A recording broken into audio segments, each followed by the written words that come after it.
Así inicia Es Noticia, noticia en profundidad. Qué placer acompañarles. Soy Tatiana Pérez y les saludo desde nuestra sede central en Caracas, en Venezuela. A partir de este momento, en la próxima hora, tenemos 3 temas que son noticia. Aquí están primero, se los presentamos en titulares. Es noticia El Mundo. La ONU lanza un fondo de emergencia humanitaria ante la crisis de salud global por el nuevo coronavirus con prioridad en 24 naciones. Desde una mirada epidemiológica nos preguntamos, ¿esto de qué servirá? Profundizamos con un experto desde México. Segundo tema que es noticia en titulares, El Mundo desde otra perspectiva. Este miércoles, el FMI y el Banco Mundial exigen a acreedores bilaterales suspender pagos de deuda de países más pobres ante la crisis económica que se avecina por el COVID-19. Nos preguntamos lo siguiente, ¿y si la situación es tan grave, por qué el ejemplo no comienza por casa? ¿Por qué el FMI y el Banco Mundial no dan ejemplo y condonan deuda? Un asunto que analizamos. Tercer tema que es noticia, Argentina. En el contexto de la crisis global por el COVID-19, el gobierno del presidente Fernández anuncia alivios para los más necesitados de un país ya fuertemente golpeado por la herencia macrista. Les contamos de qué se trata y profundizamos en ello. Es noticia que así comienza. Bienvenidos, bienvenidas.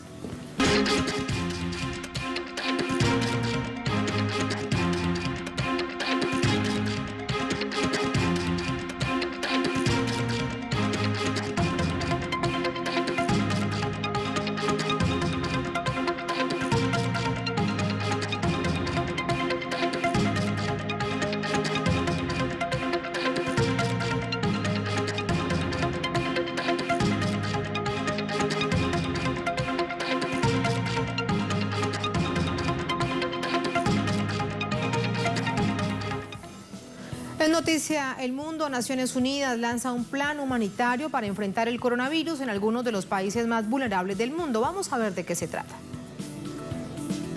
El secretario general de Naciones Unidas, Antonio Guterres, presentó este miércoles un fondo de $2.000 millones ideado para aliviar la crisis producto de la pandemia de COVID-19 en países con mayores dificultades logísticas para hacer frente a la contagiosa enfermedad. La instancia multilateral priorizó a 24 países que serán los destinatarios de los créditos provenientes de este plan, donde destacan naciones como Siria, Somalia, Camerún, Afganistán, Colombia y Venezuela, entre otros territorios de economías en desarrollo. Lo peor que podría pasar es suprimir la enfermedad en los países desarrollados, pero dejar que se propague como el fuego en el mundo en vías de desarrollo, donde se producirían millones de transmisiones, millones de personas morirían y el riesgo de mutación quedaría allí. Lo que significa que el virus podría reaparecer, de manera que incluso las vacunas, que espero se desarrollen pronto, no podrían detenerlo nuevamente. Por lo tanto, es un beneficio para los países desarrollados apoyar al mundo en vías de desarrollo en esta lucha. La totalidad o al menos la mayor parte de los 24 países de la lista han sido países golpeados por la guerra. En el caso de Siria, Yemen, Sudán, Irak y Libia han sido invadidos por fuerzas estadounidenses y sus aliados de la OTAN. También resalta el caso de Venezuela, cuya economía es asediada por una serie de medidas coercitivas orquestadas desde Washington y que se han mantenido pese a la pandemia. Contradictoriamente, el país caribeño ha sido uno de los más exitosos en gestionar la crisis.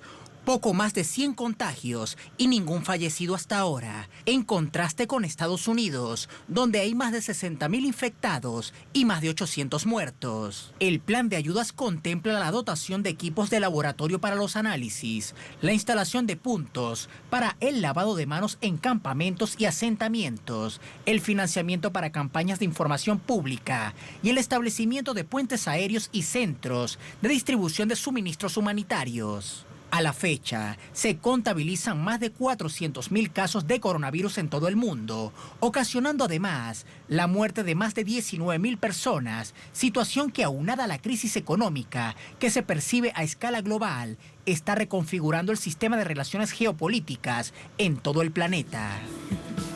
Vamos a entrar con el análisis primero de lo que esto significa. Ampliamos la profundización, la profundidad de lo que significa además este COVID-19 para el mundo con el doctor Miguel Betancourt. Él es presidente de la Sociedad de Salud Pública desde Ciudad de México. Doctor Betancourt, muy buenas noches, ¿cómo está? Tatiana, qué gusto saludarte. Buenas noches y buenas noches en Caracas. Muy buenas noches. Doctor Betancourt, la opinión que a usted le merece este plan de emergencia, este fondo de emergencia de más de 2.000 millones que lanza Naciones Unidas. Son 24 naciones, entre ellas dice el propio doctor Guterres y el director de la OMS, que son naciones vulnerables. Sin embargo, vemos que hay potencias que también son vulnerables. ¿Cómo entenderlo entonces? Pues mira, yo creo que es una muy buena noticia. Finalmente es de imaginar que las potencias que tienen acceso a recursos, tanto monetarios como materiales y de recursos humanos, van a poder encontrar la forma de resolver el problema. Y tal como él lo menciona, lo peor que puede pasar es que se resuelve el problema en los países industrializados y países con economías fuertes, y que los países como los nuestros, en donde la economía no necesariamente es tan fuerte, o incluso algunos como regiones del planeta como África o el sureste asiático, en donde puede haber economías mucho más débiles, dejemos que ahí la epidemia siga. Aquí tiene que buscarse un tema de equidad mundial, y esta noticia, por lo tanto, apunta en esa dirección. Sin duda sí llama la atención. En todo caso, vemos, por ejemplo, la situación de Italia, que ha tenido que recurrir no a la Unión Europea, doctor Betancourt, sino a China y Rusia, a Venezuela, a Cuba. Momentos paradójicos que vive la humanidad. Y a esto además le sumaría en este momento la situación tan grave que está viviendo Nueva York. Esta es una emergencia mundial. Aquí nos tenemos que entender como ciudadanos del mundo. Los agentes biológicos, los agentes infecciosos no entienden de geopolítica, no entienden de frontera, solamente ven susceptibilidad en seres humanos. Y aquí, como seres humanos, debemos de encontrar un principio de solidaridad y apoyarnos entre todos. Sin duda, eso es lo que debe prevalecer en este momento.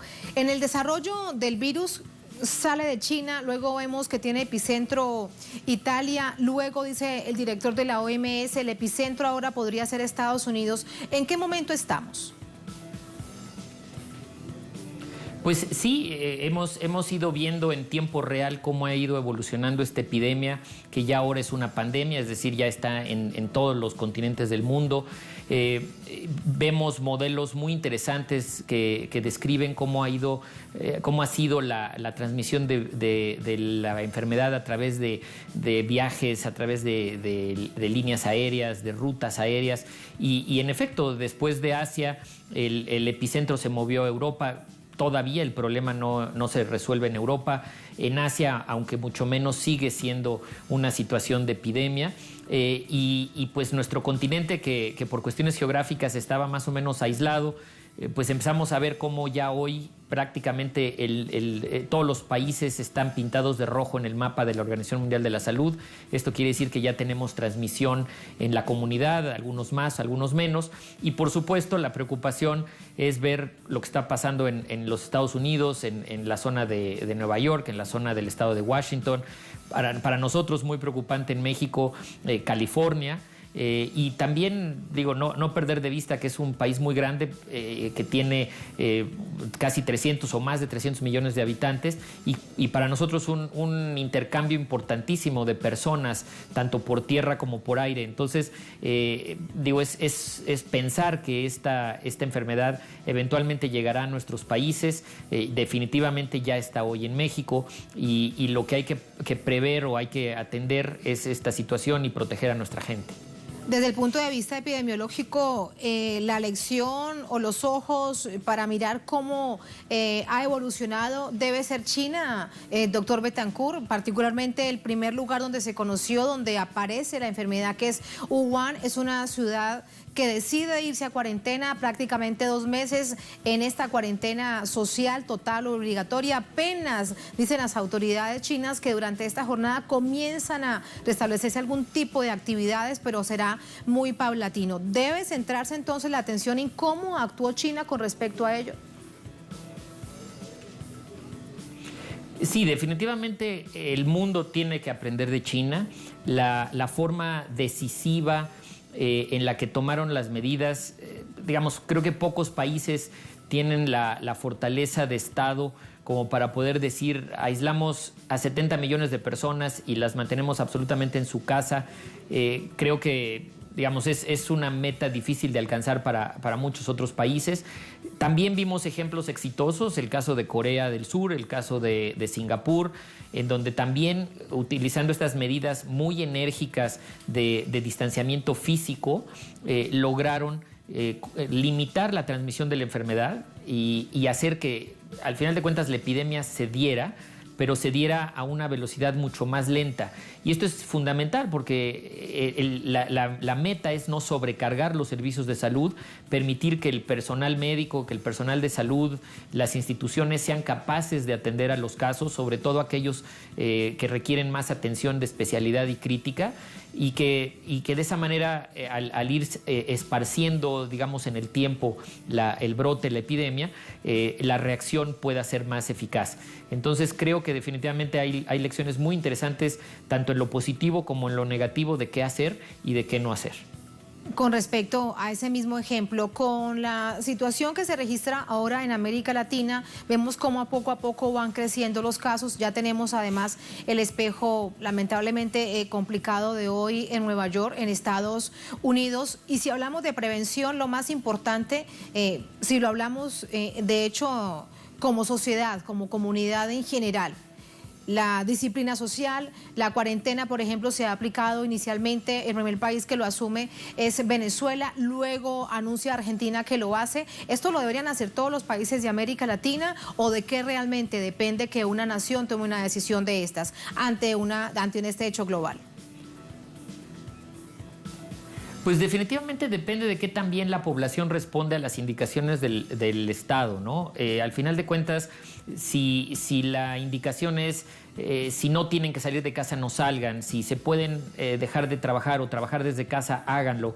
Si la población responde inicialmente bien a estas indicaciones, pues creo que hasta ahí, pero digamos, si seguimos viendo gente en la calle, gente en las plazas comerciales, gente haciendo reuniones públicas o privadas multitudinarias, pues entonces tiene que entrar la decisión del Estado de decir, señores, se suspenden estas actividades, se cierran escuelas, se cierran comercios y claro, tiene un precio social y económico.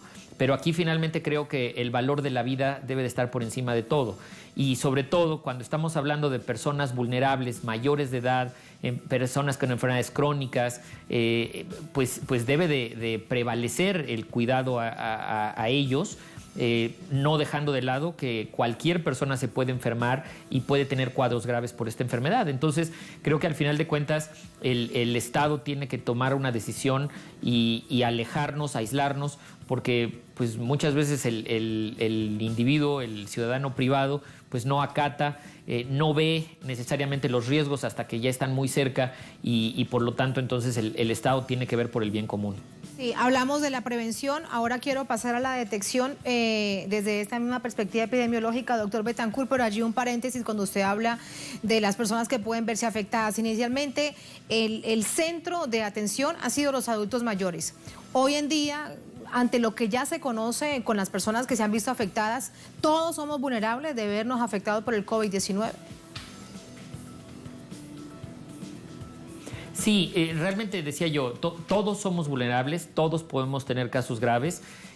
Sin embargo, los casos graves se van a concentrar en personas adultos mayores y con enfermedades crónicas como diabetes, hipertensión, enfermedad pulmonar crónica. Sin embargo, aquí el tema de la prueba diagnóstica depende de en qué fase nos encontramos de la epidemia en un país. Por ejemplo, uno de los temas que ha sido de mucho debate acá en México es el que habemos quienes pensamos que se debieron de haber aplicado muchas más pruebas diagnósticas en las fases previas de la enfermedad y de esa manera haber conocido mejor cómo estaba circulando la enfermedad en la comunidad, no haber asumido que todos los casos estaban llegando del exterior, porque al final de cuentas eso es lo que pudo haber orientado que las medidas más drásticas que hoy el gobierno está empezando a tomar se pudieron haber tomado antes. Entonces, el asumir que las pocas pruebas que están aplicándose nos sirven para detectar la realidad y de manera completa el fenómeno y el panorama, pues creo que es falaz y por lo tanto conduce a tomar decisiones erróneas. En este caso, a mi perspectiva, tardías.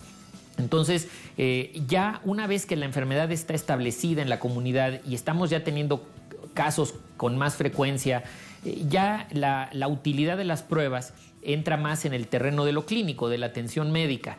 Aquí en este caso, en el caso de esta enfermedad, el que una persona tenga un diagnóstico confirmatorio por una prueba de laboratorio, pues no necesariamente es la respuesta, porque no va a cambiar la forma en que lo vamos a atender. El tratamiento para una persona sospechosa con o sin prueba va a ser el mismo y lo que nos va a orientar en el tratamiento es el estado de sintomatología y o gravedad que ese paciente pueda presentar. Entonces, sí depende mucho. Por ejemplo, si hay países en América Latina que apenas están empezando a ver circulación de casos, es cuando se recomienda que las pruebas se apliquen. Es lo que la Organización Mundial de la Salud ha estado insistiendo, en el poder detectar en qué momento verdaderamente hacer ese cierre de actividades más drástico y de esa manera reducir la velocidad de ocurrencia del brote.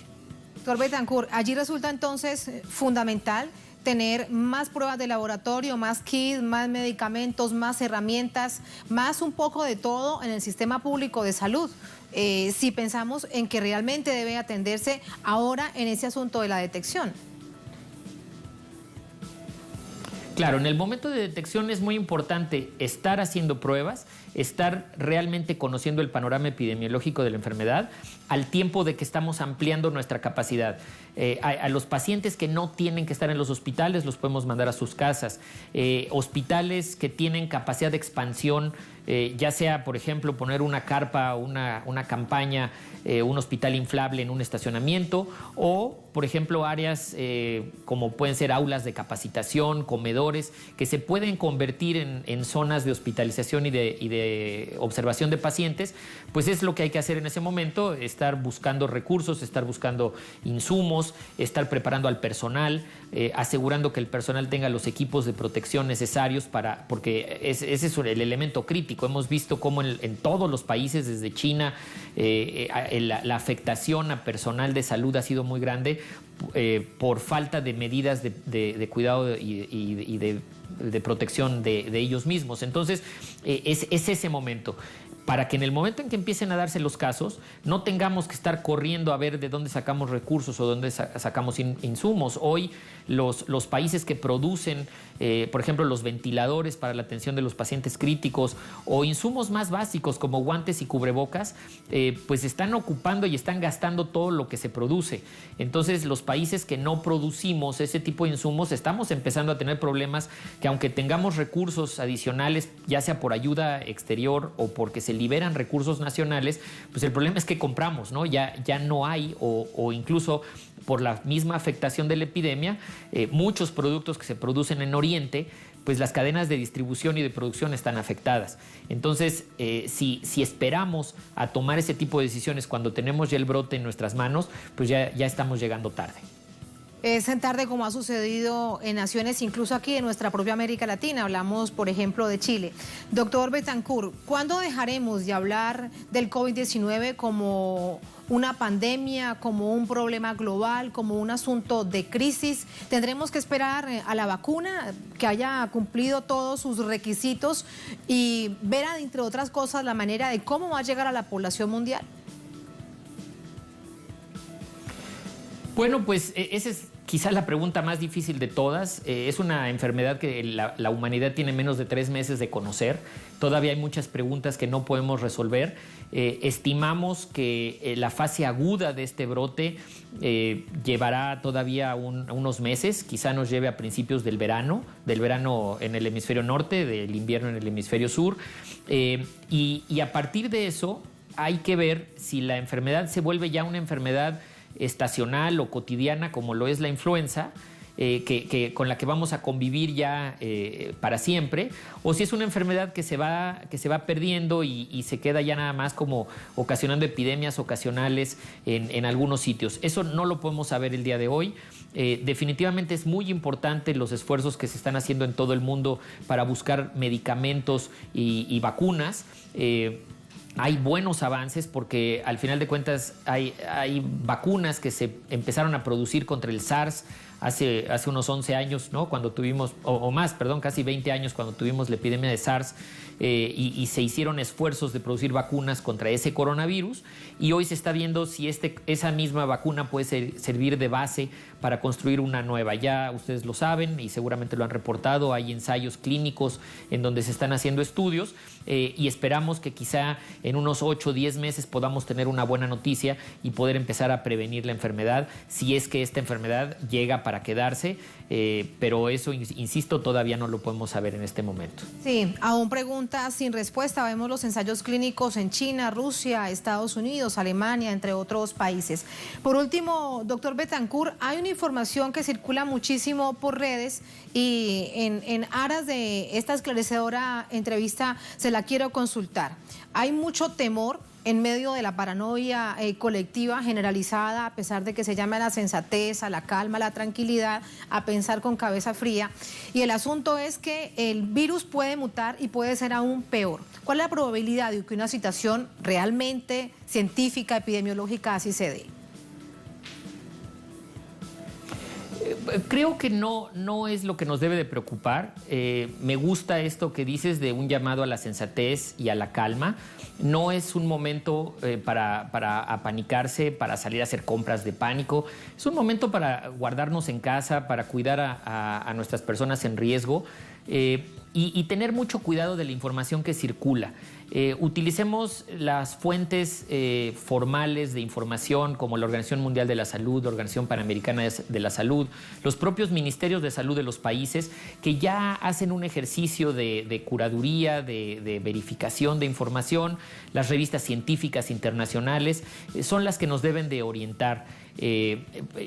Tratar de evitar el miedo innecesario, tanto por buenas noticias como por ejemplo productos milagro o el hecho de comer ajo, y por otro lado también el no preocuparnos por cosas que no necesariamente tienen sentido, como si no es una enfermedad natural, si no es una guerra bacteriológica, o pensar precisamente que el virus va a mutar y se va a volver peor. Yo creo que lo que tenemos que ir viendo es la información científica que está saliendo de los laboratorios de todo el mundo, confiar en nuestros científicos, confiar en nuestras autoridades y mantener la calma. Esta orientación, con esa reflexión lo despido, doctor Betancourt. Muchísimas gracias, un placer. Buenas noches. Gracias a ustedes, buenas noches. Muy buenas noches. Así nos vamos a la primera pausa en esta emisión de Es Noticia. Al volver Es Noticia el Mundo. Este miércoles, el Fondo Monetario Internacional y el Banco Mundial exigen a acreedores bilaterales suspender pagos de deuda de países pobres, los más pobres, ante la crisis que se avecina económica del COVID-19. Explican que las naciones albergan la cuarta parte de la población mundial. La pregunta es, ¿y si la situación es tan grave, por qué el Fondo Monetario Internacional y el Banco Mundial no dan ejemplo y condonan deuda? Un asunto que analizamos al volver. Estamos en Es Noticia.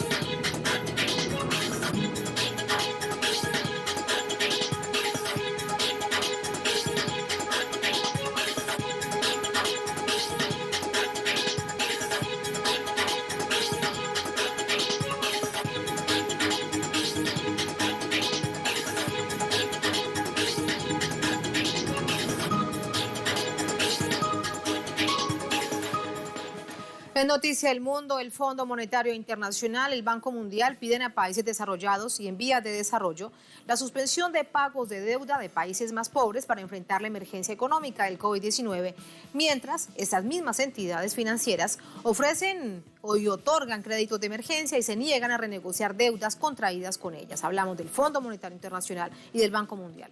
Detalles a continuación. En una declaración conjunta, las dos instituciones financieras internacionales pidieron a los acreedores bilaterales de los países más pobres del mundo que congelen el reembolso de deudas para que puedan combatir la pandemia de coronavirus. En concreto, se refirieron a 76 países, todos actualmente elegibles para las ayudas del FMI y el Banco Mundial, con ingresos per cápita por debajo de los $1.175, la mayoría africanos y solo 8 de Latinoamérica y el Caribe: Honduras, Nicaragua, Dominica, San Vicente, Granada, Guyana, Haití y Santa Lucía. Ambas entidades financieras pidieron al grupo de los 20 hacerse cargo de hacer la lista de países con niveles de deuda insostenible y trabajar en la reestructuración de las mismas. Paradójicamente, Argentina forma parte del G20, pero no entra en esa lista, siendo el país más endeudado de América Latina, por más de $300.000 millones. Su principal acreedor es el FMI, por más de $50.000 millones, uno de los préstamos más grandes de la historia, adquirido por el gobierno neoliberal de Mauricio Macri, una deuda que el FMI se ha negado a renegociar pese a la imposibilidad financiera de esa nación para saldarla.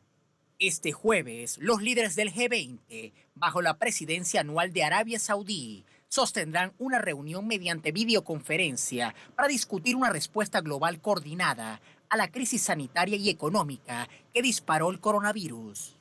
El G20 está integrado por Alemania, Arabia Saudita, Argentina, Australia, Brasil, Canadá, Corea del Sur, China, Estados Unidos, Francia, México, India, Indonesia, Italia, Japón, Reino Unido, Rusia, Sudáfrica, Turquía y la Unión Europea. Mientras el FMI y el Banco Mundial recomiendan al resto del mundo suspender deudas, ambos manifiestan su entera disposición a tramitar préstamos de emergencia a las naciones que lo requieran. Aumentaremos masivamente las finanzas de emergencia. Casi 80 países están pidiendo nuestra ayuda y estamos trabajando de cerca con otras instituciones financieras internacionales para proveer una respuesta fuerte y coordinada para el mayor impacto posible. Queremos realmente encontrar formas de complementar y aumentar la disponibilidad de capital de trabajo. Es decir, las compañías de capital necesitan importar bienes, reconstruir sus inventarios, por lo que es el financiamiento a corto plazo lo que es crítico durante una crisis. Los monstruos financieros sacan el mejor provecho a la crisis mundial. Vamos a entrar con el análisis. Nos acompaña para ello Javier Calderón, magíster en Sociología, doctorando en Ciencias Sociales de la Universidad de Buenos Aires, investigador del Centro Latinoamericano de Geopolítica, CELAC. Javier, ¿cómo te va? Muy buenas noches.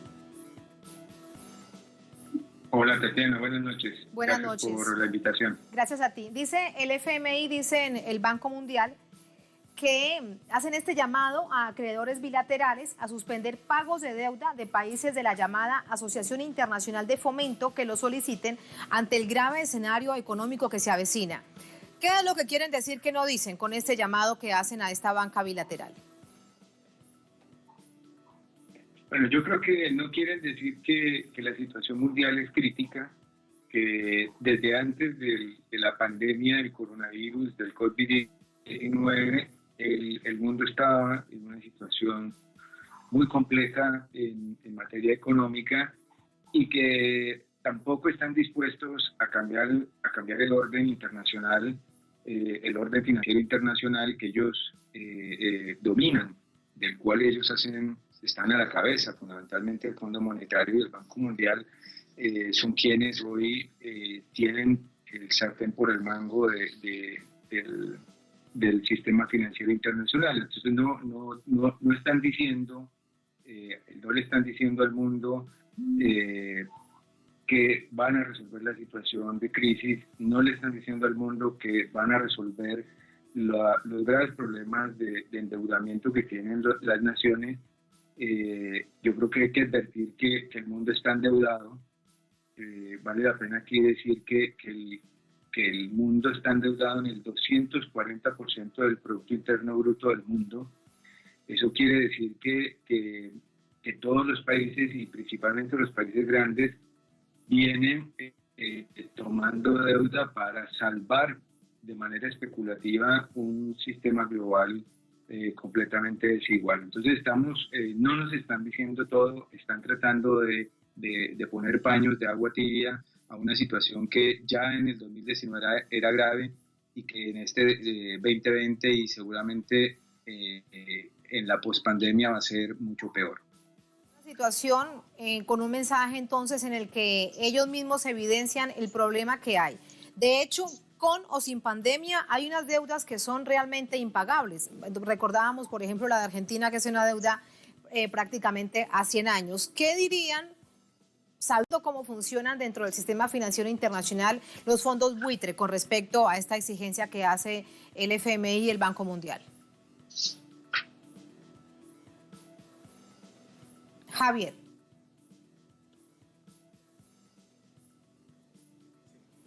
Hemos perdido la comunicación con nuestro invitado. Le pido a la producción que rápidamente restablezcamos esta comunicación vía telefónica, en vivo. Hay preguntas para plantear en este contexto internacional, cuando es el Fondo Monetario Internacional, cuando es el Banco Mundial, como lo veíamos en el informe previo, que le hacen un llamado, que le exigen a la banca internacional, que funciona además también como un acreedor bilateral con tantos países en el mundo, con más de 70 países endeudados en el mundo, a través de sus deudas soberanas, a través de la llamada deuda externa, que suspendan pagos ante una situación tan compleja que está viviendo el mundo. Se están adelantando, dicen, a una crisis económica global producto de la pandemia del coronavirus, ahora en modo de la enfermedad como es el COVID-19. En ese contexto está el planteamiento. ¿Por qué no se da el debate a nivel global, a nivel mundial, del cambio que exige la refinanciación, el cambio además en los modos de los pagos del Fondo Monetario Internacional, es decir, de cómo funciona el sistema financiero internacional? Recordemos que al finalizar la presidencia de Cristina Fernández en Argentina, ella planteaba un gran debate a través de la Organización de Naciones Unidas para el pago de la deuda soberana, y allí incluía la pregunta que ya le planteábamos a nuestro invitado, a Javier Calderón, con respecto al fondo buitre. Javier, la pregunta necesaria en este contexto es: ¿qué harán, bien conociendo cómo se mueven los fondos buitre dentro del sistema financiero global, qué harán los fondos buitre ante esta solicitud que hace el FMI y el Banco Mundial? Bueno, Tatiana, yo creo que estos fondos justamente operan en los momentos de crisis de los países, porque ellos compran deudas impagables de los estados para luego recobrarlas en los tribunales internacionales con intereses exorbitantes. Entonces estos fondos deben estar frotándose las manos ante esta crisis, porque seguramente van a salir a tomar estas deudas impagables a muy bajos costos para después devoltearlas y poner a los países en una situación límite. También, bueno, estos fondos están cómodos por la legislación internacional que los cobija. Por ejemplo, en el caso de Argentina fue claro que los fondos buitre el pulso con los gobiernos de los Kirchner, porque la justicia de los Estados Unidos les iba a proteger, teniendo en cuenta que los litigios internacionales en el sistema financiero se desarrollan en los países del norte global y no en tribunales, digamos, objetivos o tribunales imparciales. Entonces, en mi criterio, yo creo que hay que estar atentos a que estos fondos buitres se activen post pandemia, cuando las economías estarán más frágiles. Así que yo creo que si no hay una actividad política de los países soberanos y de la comunidad internacional en este momento, yo creo que posteriormente a la crisis y a la pandemia, bueno, van a venir más acciones de estos fondos. Más buitres que nunca, como bien se les conoce. Ahora, Javier, ¿por qué crees que es el Fondo Monetario Internacional, el Banco Mundial, que dicen esto y no asumen que ellos podrían ofrecer alivios en este momento, por ejemplo, con donación de deuda? Es decir, que el ejemplo comience por casa. ¿Por qué crees que no lo hacen?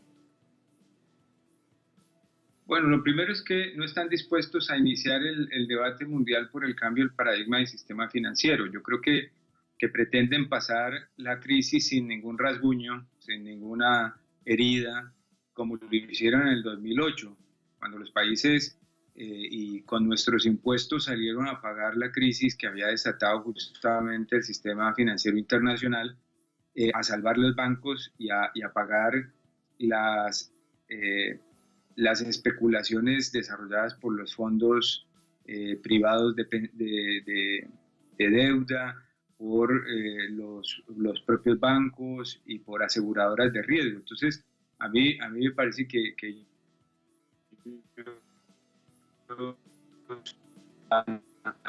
a pretender como una dinámica pasar este momento de crisis teniendo en cuenta o previendo que pueden resolver por lo menos mantener las mismas condiciones actuales. La segunda tiene que ver con que el FMI tiene un sistema de gestión donde los Estados Unidos tienen el poder de veto.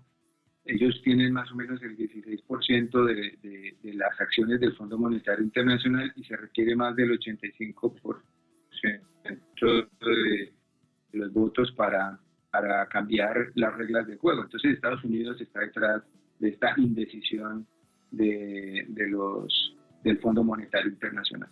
Me queda algo por preguntarte. Hay un movimiento continental, ha sido promovido por CELAC, por un centro de investigación del que haces parte, parlamentarios de distintas partes de América Latina, del continente, líderes sociales, dirigentes, activistas de movimientos sociales para la condonación de la deuda. ¿Cómo va precisamente, esta iniciativa tratando de poner precisamente en el debate mundial un asunto que resulta tan fundamental? Él ha tenido bastante vuelo y receptividad, y no sacan estas noticias o no se preocupan por estos temas, y eso es un buen indicador, y es que la situación realmente de futuro, el escenario futuro de América es riesgoso. Ya estamos desde el 2017, digamos, en una dificultad muy grande en términos económicos, mucho más por la ofensiva conservadora que puso en los hombros de la clase trabajadora latinoamericana la crisis mundial y la crisis del neoliberalismo. Entonces, para mí, tanto sectores del progresismo como sectores de otros sectores políticos de Latinoamérica van a empezar a recepcionar esta idea de por lo menos poner la discusión en la comunidad internacional para cambiar o para detener el cobro de las deudas soberanas y las deudas fundamentalmente que se sostienen con el Fondo Monetario. Ya hay varios parlamentarios y parlamentarias de Latinoamérica que han suscrito a este movimiento, y yo espero que la situación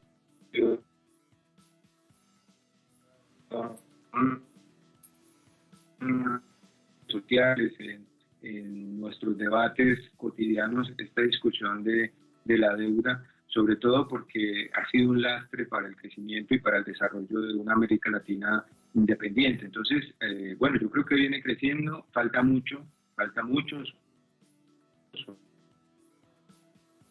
Sobre la relación de fuerzas internacional, pues es favorable al Fondo Monetario y a estos acreedores de los que estamos hablando. Pero bueno, es una oportunidad que tenemos que tomar los latinoamericanos para emprender este debate. Una oportunidad en momento complejo. La última parte se iba, pero ahí estoy, escuchándote al final de manera clara para poder comprender lo que significa esta situación. Javier, gracias. Muy buenas noches. Gracias, Tatiana. Buenas noches. Gracias, un abrazo y muy buenas noches. Así nos vamos a la segunda, última pausa en esta emisión de Es Noticia. Al volver en Noticia Argentina, en el contexto de la crisis global del COVID-19, el gobierno anuncia alivios para los más necesitados en un país ya fuertemente golpeado por la herencia macrista. Les contamos de qué se trata y lo analizamos al volver, aquí en Es Noticia.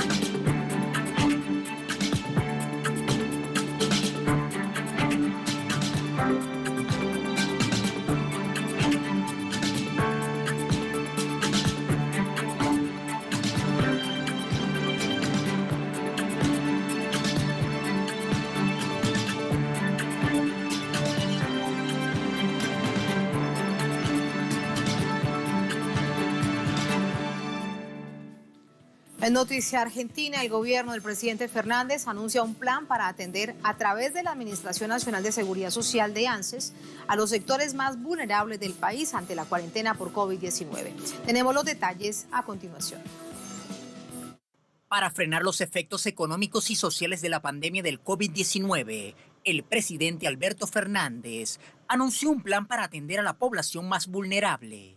El mandatario apuesta por lo social en un país golpeado por las políticas neoliberales del Ejecutivo anterior y sobre todo por el peso de la enorme deuda externa con un déficit fiscal sin precedentes. Este plan contempla, entre otras medidas, la creación de un ingreso de emergencia familiar de 10.000 pesos para monotributistas y trabajadores informales en edades comprendidas entre los 18 y 65 años. Partimos de dos ideas centrales. La primera es que la Argentina tiene casi 40% de informalidad laboral, las familias que más sufren la crisis, que más dificultades tienen. Una parte importante de esas familias viven de las changas, de la diaria, de la actividad económica diaria y en un contexto de restricción y de aislamiento social son las más complicadas. Entonces estamos adoptando este conjunto de medidas de carácter social con el objeto de recomponer aún más los ingresos de los sectores más postergados, para que puedan recomponer sus ingresos, para poder avanzar en medidas de equidad distributiva y, por otro lado, con una finalidad de tomar medidas que permitan paliar los efectos recesivos globales.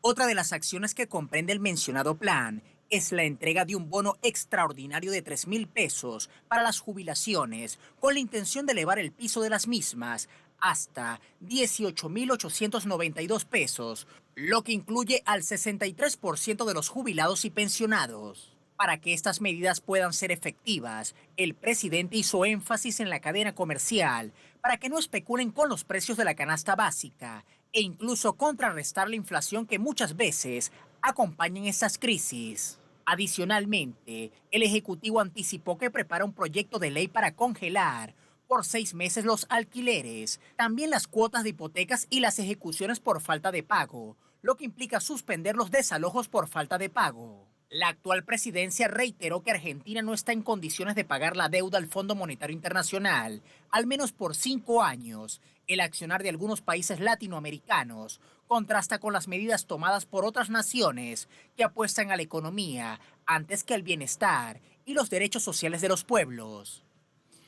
¿Cómo recibe la población argentina esta noticia, estos alivios? A través del ANSES le preguntamos a Juan Carlos Bartolota desde Buenos Aires. Juan Carlos, ¿cómo estás? Muy buenas noches. ¿Qué tal, Tatiana? Muy bien, muy buenas noches. ¿Cómo te va? Bueno, en definitiva, la impresión que están dando inclusive algunos encuestadores sobre las medidas que está tomando el gobierno es de un gran apoyo en la población argentina, aún aquellos que se han manifestado en contra en las últimas elecciones que tuvo lugar en la República Argentina. Se habla de una adhesión de entre un 80 y un 90% a las medidas que ha tomado el gobierno en medio de esta pandemia. Y recién escuchaba el informe, Tatiana, hablando un poco de los números, de los anuncios. Más de 30 medidas ha tomado el gobierno desde que comenzó a tomar más ímpetu, más fuerza, la necesidad de llevar adelante acciones directas para establecer, digamos, un mecanismo de acción contra esta nueva pandemia del nuevo coronavirus.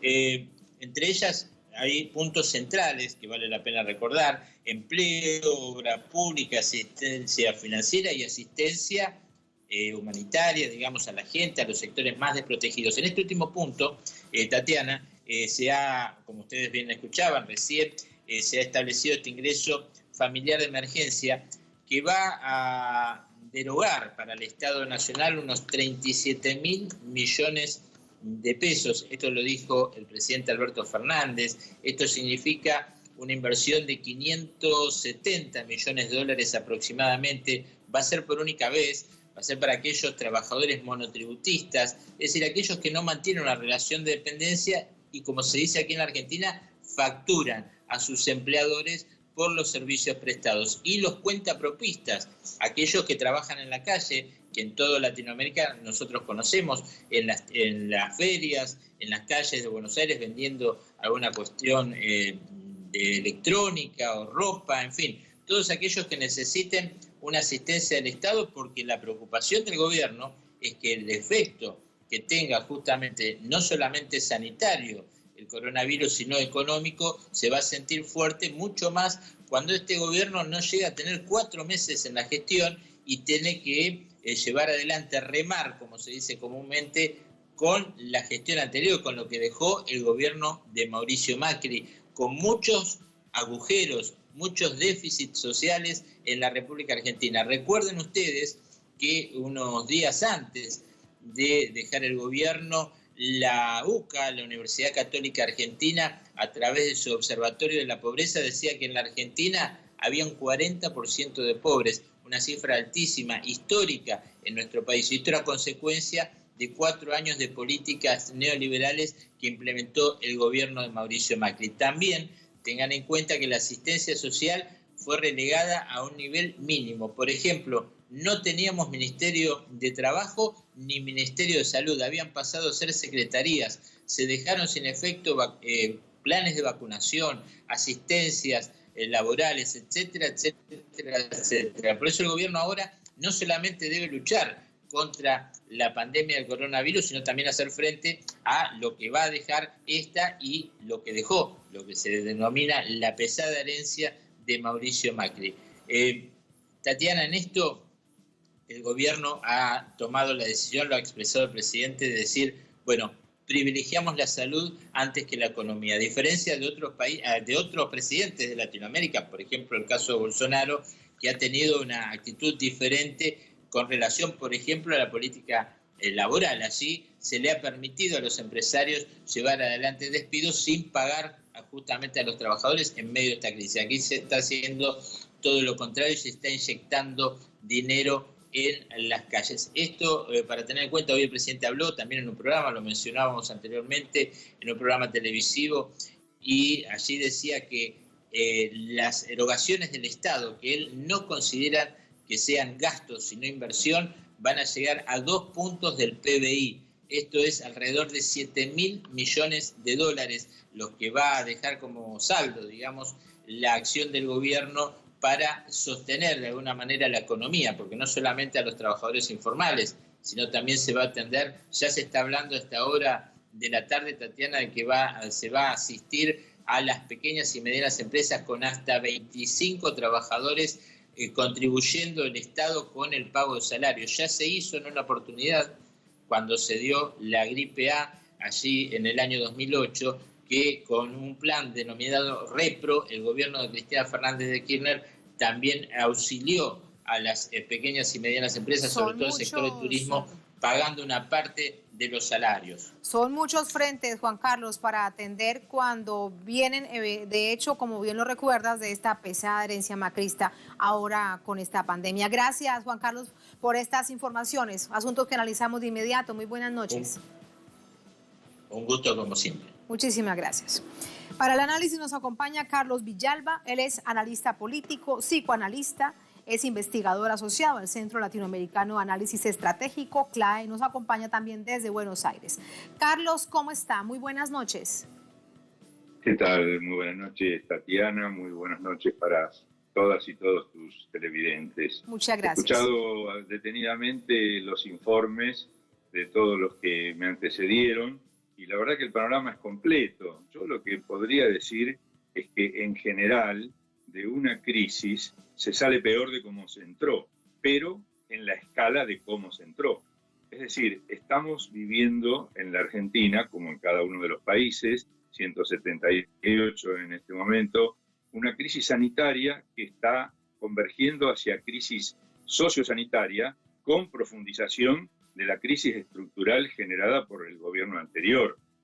Ya han dicho prácticamente todos los elementos de críticos de las políticas anteriores, principalmente un dato clarísimo: si vos no tenés Ministerio de Salud, no vacunás, no tenés remedios, tu población va a estar mucho más débil cuando como este corona. Hay algo que acaba de decir en el informe de ustedes el ministro de Desarrollo Social, que es el tema del 40% de trabajadores informales, la gente que vive de la diaria. Ahora vamos a hablar un poco sobre eso. Pero yo quisiera, para agregar a un perfil distinto, que hay componentes que no son heredados, que van a operar sobre esa situación heredada, que es la pandemia misma expresada en la Argentina, como en todos los países, como una epidemia grave. Hay una tensión, acá en América Latina se ve con muchísima claridad, y el Caribe también, que es entre la prevención y la salud y la economía. Estas declaraciones del vicegobernador tejano Dan Patrick, diciendo que los abuelos están dispuestos a morir por los más jóvenes, en realidad es una metáfora de lo que quiere decir que se mueran la gente que se tenga que morir para que rápidamente salgamos de esta situación y la economía se vuelva a poner en marcha. Los gobiernos que respetan a sus Carlos, ciudadanos... Hay personas, de hecho, permíteme allí te interrumpo, hubo personas cuando veía con tal nivel de circulación la declaración de este político estadounidense, y muchos decían, pero ¿de qué se sorprenden? Aquí lo único nuevo es que lo ha dicho públicamente, pero así se actúa en un país en donde se privilegia el sector económico por encima de la vida, por encima de la salud, que es efectivamente la vida misma.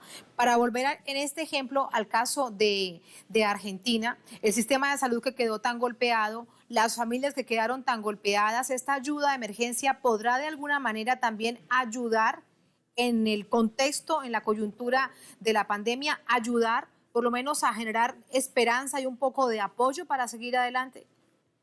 Vos tenés 2 o 3 situaciones que hay que tener en cuenta para responder a tu pregunta. Primero, que desde el año 1945 la Argentina construyó un modelo sanitario ejemplar en el mundo entero, que se compone de la estructura sanitaria pública, el hospital público, también, por supuesto, de la salud privada y de un fortísimo sector de salud sindical, que son las obras sociales que las trabajadoras y los trabajadores argentinos tenemos. El sistema es fuerte y todos los intentos de destrucción han hecho que mermara su capacidad, pero que existe, y cada tanto el peronismo, que es quien generó este modelo, es un muerto que nunca se enteró que había muerto y 2 por 3 reaparece con mucha energía y ahora lo está volviendo a hacer. Eso por un lado.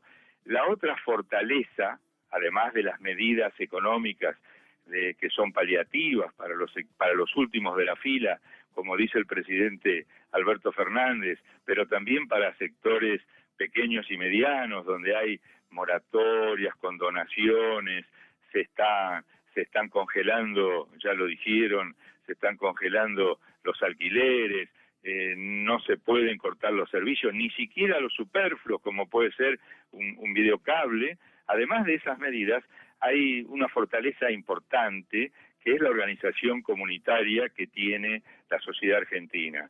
En los últimos 2 años, esa fortaleza, esa fuerza que siempre existió, se profundizó. En los últimos 2 años, o sea, 18 y 19, que fueron años muy críticos económicamente en la Argentina, la red de comedores populares, de merenderos populares, de organización política comunitaria que se desarrolló en la Argentina, permitió 2 cosas. Primero, que la situación no fuera más crítica de lo que es, por un lado, y por otro lado, que no se produjesen situaciones de violencia que hubieran empeorado a su vez la coyuntura, porque el gobierno anterior era un gobierno que estaba dispuesto a reprimir y de manera muy violenta, con lo cual hubiéramos entrado en otro fenómeno.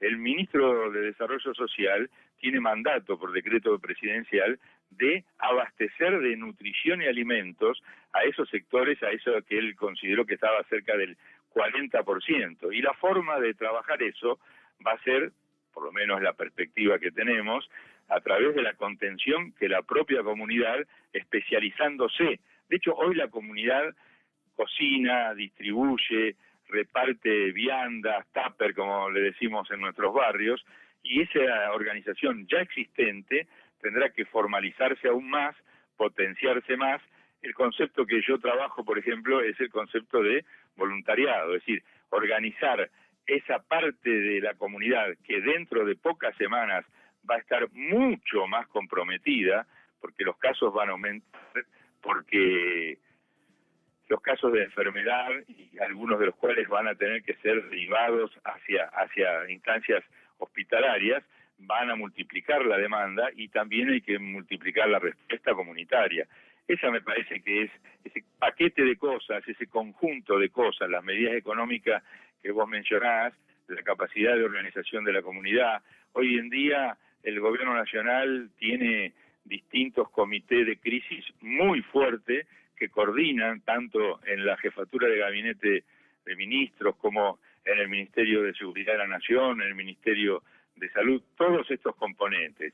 Es difícil, es complejo, pero tenemos en qué reforzarnos. Tenemos una estructura sanitaria que, debilitada como la recibió el gobierno actual, existe, y a su vez tenemos esa organización comunitaria. Después, las medidas que se han tomado, que no son solamente las económicas, vos si analizás lo que pasa en los distintos países, por ejemplo, del sur de América, verás que ha habido reacciones muy diferentes.